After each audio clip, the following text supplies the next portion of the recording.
Welcome to the Deep Dive, the show where we take a whole heap of sources, piles of research, our own notes, and, well, we boil it all down to the really important bits, the key insights, just for you. That's the goal. And today, wow, we are going on an incredible trip back in time.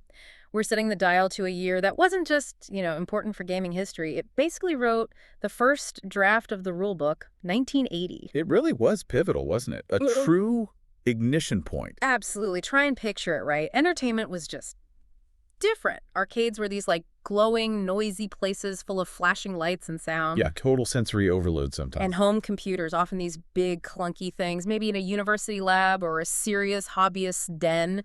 The idea of a game world that just like generated itself endlessly or told a really complex story with choices.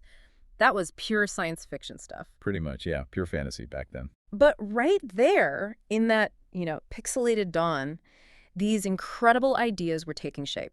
Concepts that genuinely underpin almost everything we play today. Our imaginations had to do a lot of heavy lifting back then, filling in the gaps. But the core ideas, visionary, truly visionary. And that's exactly what we're diving into today. This isn't just, hey, remember this old game? Yeah. No, we're digging into the actual foundations. We've picked 5 specific, legendary titles from Or 1980. game changers. Exactly. We want to unpack their innovations. What made them so radical? What was their immediate impact? And why, really why, did they earn their spot right at the top for 1980? Right. We've gone through a ton of information, really tried to distill the essence of these pioneers, find those surprising little facts, those aha moments that make you go, oh, that's where that came from. Yeah, connect the dots. Connect the dots, exactly. Uh. So what's in it for you listening right now? Well, think of this as a shortcut. You're about to understand the roots, the actual DNA of countless games you play now. From the huge blockbusters. Right, to the indie darlings. You'll see how design decisions made, over 40 years ago, Crazy. yeah, are still shaping how you interact with games, often in ways you don't even consciously notice. It's going to be fascinating tracing that lineage back, seeing how these, seemingly simple ideas built the complex worlds we explore today. Okay, let's do it. Let's unpack this and dive into the top 5 games that define 1980, starting with rank number 5. All right, let's go. Okay, kicking off our countdown at rank number 5, we've got a game that didn't just influence a genre, it basically created it. We're talking about Rogue. Ah, Rogue. Yes. And what's really interesting here, maybe surprising, is this wasn't some big, flashy arcade machine gobbling quarter. No, not at all. It was a Unix game, often running quietly on like big mainframe computers in universities or labs. Yeah. It wasn't about high scores, it was about, survival. Survival, exploration, and dealing with the unexpected. Exactly. Pure exploration in this constantly changing, dangerous world. So, Rogue 1980. The core stuff, our sources say, this roguelike on Unix systems, it pioneered 2 absolutely massive mechanics, procedural generation and permadeath. Huge. Foundational concepts. Today, everyone knows those terms, right? But back then, this was like alien tech, totally changed how people played. Let's really break down procedural generation in 1980 because it's hard to grasp just how revolutionary it felt. Picture this. Yeah. Every single time you fired up Rogue, Yeah. the entire dungeon layout rooms, corridors, monsters, items, treasure, everything was randomly generated by the computer from scratch. Wow. So no memorizing patterns. None. Every single playthrough was a genuinely unique adventure. You couldn't buy a strategy guide. You couldn't watch someone else play and learn the map. Because there was no fixed map. Exactly. That Yeah. massively boosted replayability. Every game was a fresh challenge, a real mystery. It forced you to adapt, think on your feet, really understand the game's systems, not just follow a script. That sounds intense. It was. And then you add permadeath on top of that. Right. The scary one. Yeah. Sounds brutal. And honestly, It was. you die in Rogue, that's it. Game over. Start again from scratch. No save points. Yeah. No continues. Nothing. All your progress, gone. Instantly. This just amplified the tension like crazy. Every single decision. Do I fight this thing? Do I open that door? Do I use this potion now? It became critical. Oh, man, the pressure. Immense emotional weight on every move. Mhm. You weren't just playing, you were investing in this fragile journey that could end permanently at any moment. It demanded careful planning, constant risk assessment. How did players even react to that? Must have been frustrating. Oh, it could be incredibly frustrating, no doubt. But that's the flip side. It made every success feel amazing. Every narrow escape was exhilarating. It created this intense bond with the game's unforgiving nature. Mm-hmm. And those Two things together, procedural generation and permadeath, they became the absolute core, the defining features of the whole roguelike genre. And what a legacy. That influence, it definitely spread way beyond those university labs, didn't it? Oh, absolutely. It took time. It wasn't an overnight arcade hit, but the core ideas, they started to seep out. Hmm. First into other computer games, then eventually everywhere. Yeah. You can see that DNA in so many games today. Think about modern indie hits like Hades or Dead Cells. Right, the whole one more run thing. Exactly. Each run is unique, procedurally generated, and death sends you back. Maybe with a little bit of progress, but you're starting that run over. That's pure rogue. Even survival games, right? That feeling of consequence. Definitely. Mm. Or even something massive like Minecraft with its Yeah. infinite worlds. That seed was planted by Rogue. Mm. It basically taught designers the power of dynamic content, of high-stakes gameplay. It showed that unpredictability and challenge could actually make a game more engaging, more replayable. Precisely. Yeah. Made each player's story feel unique. It's amazing how foundational those early concepts were. Yeah, totally. So if you've ever felt that pull, that just one more try urge in a game where the levels change every time, or if you've ever felt that real gut punch when you fail, that's Rogue's legacy living on. It fundamentally changed how you experience challenge, discovery, and consequence in games. Okay, so from the infinite, unpredictable depths of Rogue, let's shift gears. We're moving to a different kind of world, one built entirely out of words. Yes. Imagination required. Moving up to rank number 4, we hit a game that proves definitively you don't need fancy graphics if you've got brilliant writing, an amazing system, and the player's imagination firing on all cylinders. We're talking Zork, the Great Underground Empire. A true classic of a different kind. This wasn't about showing you worlds, it was about making you imagine them. Fighting monsters, solving puzzles, all through text. It's kind of amazing to think about now. Right, so Zork, also 1980. Our sources call it a landmark text-based adventure, ran on things like the PDP-10, another one of those early powerful computers. Yeah, not your average home setup. Definitely not. And instead of a joystick, you tapped commands. Instead of seeing a GRU, you read about the dangers of being eaten by one in the dark. And your mind filled in the blanks, often more vividly than pixels could back then. The power of text in Zork is just incredible. With zero graphics, it used these really well-written descriptions to build huge, complex worlds. The Great Underground Empire. Exactly. Filled with puzzles, strange creatures, that infamous thief, all conjured through language. It engaged your imagination so directly. You weren't just reading, you felt like you were there, constructing the scenes in your head. It made the player a co-creator almost. Absolutely. It wasn't just working around limitations. It was a deliberate design choice that leveraged the power of the mind. And what made it such a landmark? What set it apart? Well, a big part was its parser, the thing that understood what you typed. Zork's parser was incredibly sophisticated for 1980. More than just go north or get lamb. Oh, yeah. It could handle much more complex sentences. You could try typing things like, put the jewel in the trophy case, or attack the troll with the sword. It understood relationships between objects, verbs, prepositions. That's pretty advanced for the time. It really was. That level of understanding, combined with the rich descriptions and those famously tricky puzzles, just set the gold standard. It felt like the game was actually, listening to you in a way few others did. And it pioneered player agency in the story too, right? A hugely important point. Your choices, the commands you typed, directly drove the narrative forward. You weren't just watching a story. You were actively shaping your path through this world. That feedback loop input driving the story was fundamental. And you can totally see the legacy of that today. Without a doubt. Think about graphical adventures that came later, the point-and-click era. A lot of the puzzle design and exploration DNA comes straight from Zork and its text-based siblings. Or even modern RPGs with complex dialogue trees. Exactly. Games like, say, Mass Effect or Baldur's Gate 3, where your conversational choices drastically change outcomes. That core idea that player input shapes the narrative, its roots are right here in Zork. It's amazing. Before sprawling open worlds and cinematics. There was Zork. And it proved that sometimes the most powerful graphics card is actually your own brain.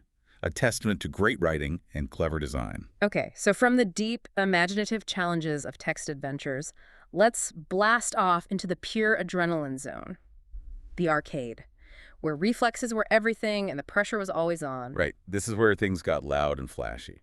Here we go. Blasting into rank number 3 is an arcade legend that perfectly captured the anxieties of its time. Missile Command. Talk about high-stakes gameplay. Oh, Missile Command. Pure, unadulterated tension. This was the kind of game where you were literally leaning into the machine, right? Heart-pounding, trying to save those little cities from raining destruction. Definitely. So 1980 arcade shooter, our sources nail it. Tense and addictive, captured the public's imagination, high-stakes gameplay.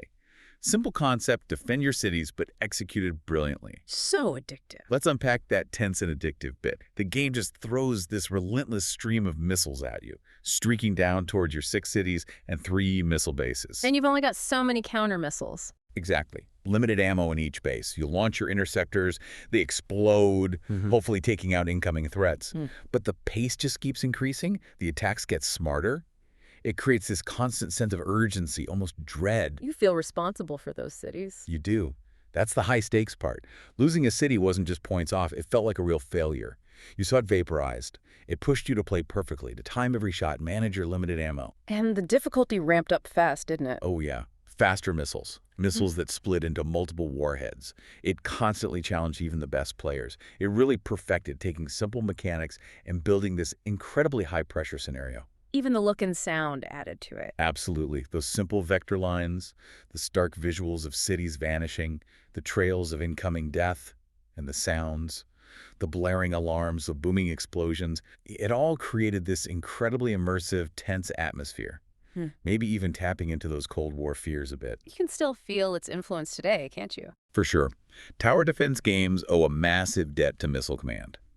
Protecting a point against waves of enemies, that's the core loop. Or survival modes in shooters. Yeah, anywhere you're defending something precious against overwhelming odds with limited resources, that fundamental design is just timeless because it's so effective at creating tension. It taught us how to make every shot count. And how to think strategically under insane pressure. Pure, visceral reaction meeting careful planning. Right. So think about any game where you're desperately defending something, feeling that pressure build. There's probably a little bit of Missile Command magic in there. Okay, from defending cities, let's turn to a game that didn't just capture imagination, it became a global icon. A little yellow fellow. Ah, here comes the big one. You know it. Coming in at a truly legendary rank number 2, it's the game that broke out of the arcade and became a worldwide pop culture phenomenon. Pac-Man. Phenomenon is almost underselling it. It was massive. Calling it an international phenomenon is, yeah, maybe not enough. This wasn't just a game, it was a cultural moment. So the basics. 1980 arcade maze game, sources confirm, international phenomenon, pop culture icon, and the big one. Most successful arcade game of all time. It's hard to overstate its reach. Before 1980, the world didn't know Pac-Man. After 1980, everyone did. So why? Why did Pac-Man connect so incredibly well? I think a huge part was its simplicity and accessibility. Eat dots, avoid ghosts. Pretty much. Control Pac-Man, navigate the maze, eat the dots, grab a power pellet, turn the tables on the ghosts. Anyone could walk up, put a quarter in, and understand it instantly. Yeah, no complicated rules. Exactly. Oh. That opened the door for everyone, all ages, all genders. People who maybe found other arcade games too complex or, frankly, too violent. They loved Pac-Man. It made gaming feel more inclusive, more social. And it just blew up beyond the arcade, didn't it? The pop culture thing. Oh, immediately. It was everywhere. Lunchboxes, T-shirts, toys, stickers. There was a cartoon. And hit songs. Hit songs, exactly. What made the character so iconic? Pac-Man himself. Just a yellow circle, but somehow full of personality hunger, vulnerability, and the ghosts. Blinky, pinky, inky, Clyde distinct colors, implied behaviors. You knew who was who. Right. It's fascinating how such simple, abstract designs could become so beloved, so universally recognized. That charm, the nonviolent gameplay, the simple goals, it all fueled its journey to becoming the most successful arcade game ever. High replayability, too, chasing that high score. Absolutely. Competition, charm, accessibility. It was the perfect storm for commercial dominance. It brought whole new audiences into arcades. And the legacy for characters and games. Immense. Totally foundational. Yeah. Pac-Man really paved the way for character-driven games, for mascots becoming the face of a franchise. Before him, lots of abstract shapes. After him, you get Mario, Sonic. The idea that a game character could be a brand. Yes, and its impact on licensing, marketing, and just the general perception of video games changing from a niche hobby to legitimate mainstream entertainment. Huge. It legitimized the whole industry in a way nothing had before. It proved games could be for absolutely everyone, a shared global experience. Redefined what a game could achieve, creatively and commercially. So yeah, whenever you see a game character on a cereal box, or a movie based on a game, or just a game becoming part of the general conversation, Uh-huh. you're seeing the echo of Pac-Man. It showed the world games were here to stay and for everyone.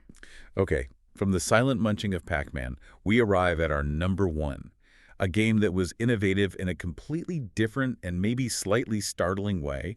It proved games could not only challenge you, but talk back to you. Literally. Get ready for rank number one. All right, the top spot. This one's unique. And finally, taking the coveted rank number one spot for the defining games of 1980, we have the incredibly unique, atmospheric, and let's be honest, kind of scary Berserk. Berserk, yeah, definitely had an edge. This game did something truly mind-blowing for the time, something that added a whole new layer to the experience. It spoke. It spoke. Our sources highlight Berserk, 1980 arcade shooter, as notable for its synthetic speech, one of the first video games to feature it. Think about that. In a world of bleeps and boops, this game had a voice. A robotic, menacing voice. Which just added this incredible, unnerving layer of personality and threat. The impact of that synthetic speech in 1980, you really can't overstate it. This wasn't just like background sound effect. The game was actively talking to you. In real time? Yeah, imagine standing in that noisy arcade and suddenly this distinct metallic voice cuts through. Intruder alert. Chicken, fight like a robot. The humanoid must not escape. Chilling. Totally chilling. It added this unprecedented layer of immersion, menace, personality. It was genuinely startling for players, a real whoa moment. It felt futuristic. And technically, that must have been a huge challenge back then. Oh, absolutely cutting edge. This wasn't just playing back recordings. The game had to synthesize speech on the fly, using algorithms and a special sound chip to generate the sounds of words based on text. Given the limited tech in arcade machines. It was a massive feat. Required custom hardware, clever programming, really pushed the boundaries of in-game audio. It was a bold move towards games communicating more directly, more personally. And the impact on how it felt to play. Huge. Those taunts, those warnings from Evil Otto and the robots. They created this distinct, memorable, often unsettling atmosphere. It made the robots feel more like actual adversaries reacting to you. It wasn't just shooting shapes. It felt like you were being hunted by things that were aware of you. And you can draw a straight line from Berserk's talking robots to, well, all voice acting in games today, right? Pretty much, yeah. It's the genesis, the idea that games could have characters with actual voices, delivering lines, telling stories, providing narration. Berserk was that first crucial step. It showed audio could do more than just be sound effects. It could build character, drive narrative, immerse the player in totally new ways. It made the game world feel alive, responsive, communicative. Exactly. Blurred the lines in a thrilling new way. Just imagine hearing that for the first time in 1980. Mind-blowing. Berserk wasn't just a shooter. It was this glimpse into a future where games could talk back, creating deeper, more interactive worlds for you to get lost in. A true pioneer. So let's wrap this up. What does it all mean? Looking back, 1980 wasn't just another year. It was this incredible explosion of different kinds of innovation. A real turning point. Yeah. From Rogue's endless random dungeons, to Zork's text-based worlds, Missile Command's raw tension, Pac-Man's world-conquering charm, and Berserk's talking robots. These 5 games, each in their own way, they just changed the game. Literally. They really did. And if we connect it all, 1980 showed us that games could be so much more than simple toys. They could be complex systems, they could be deep stories, they could be cultural forces, they could be tech showcases. The diversity is amazing just among these 5. It really is. Procedural generation, permadeath, interactive fiction, high-stakes arcade design, global pop culture appeal, synthetic speech. That's an incredible range of foundational ideas laid down in just 1 year. And these aren't just historical curiosities, are they? These elements are still alive and kicking in the games you play right now. Absolutely. That roguelike challenge, that narrative choice, that high-score chase, that character you love, that immersive sound design. The roots run deep, right back to 1980. We really hope this deep dive has given you a fresh perspective, some insights into why games are the way they are today, appreciating the ingenuity of these early pioneers. Definitely. And thinking about all these foundational moments, it brings up a really interesting question for you, the listener, to think about. Okay, let's hear it. Out of all these incredible innovations we talked about, from 1980 procedural generation, permadeath, text adventures, tense arcade action, global icons, talking games, Which single one do you think has had the most profound, maybe even the most overlooked, influence on the games you personally love today? And why? Ooh, that's a great question to chew on. Which thread resonates most strongly today? Fantastic. We encourage you to think about it, maybe track down some of these classics or look for their DNA in modern titles. Thanks for joining us on this deep dive into the truly game-changing year of 1980. Thanks, everyone. We'll catch you next time. Ranked and Reloaded.